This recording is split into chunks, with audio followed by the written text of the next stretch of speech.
Mount Osmond is like Corkscrew Road without the sex appeal, but on paper it is every bit as difficult.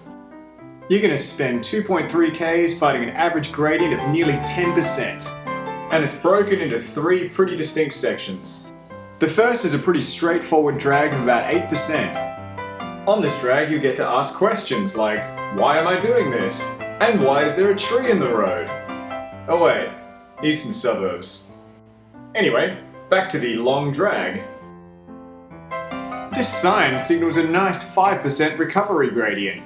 That's pretty much downhill. And you're a third of the way up. This is easy, right?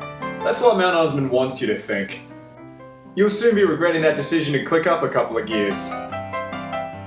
This rock wall here means you're about to hit double-digit gradients. And it signals the start of part 2 of the climb, hairpin country.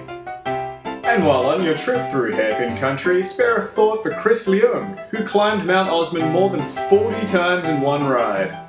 Respect. But back to your misery. These hairpins have a gradient that really doesn't shift from 10 to 12% all the way through them. Once you've swung out of the last hairpin, you are on the final part of the climb, which is also the worst. It's sort of like a false flat, but high gradient, if that makes sense, because it is still over 10%. But it doesn't look like it, and that's why this is the worst part. You're just suffering, but feeling like you're not really getting anywhere. All you have to do is reach that corner up ahead, but it just won't get any closer. Once you do finally get there, there's just a little more to go before you finish the climb. This house on the right here means the suffering is finally over. Time to have a drink and take a breath. Thanks for watching my video. Look in the description below for the Strava segment. And don't forget to subscribe if you want to see more of Adelaide's toughest climbs.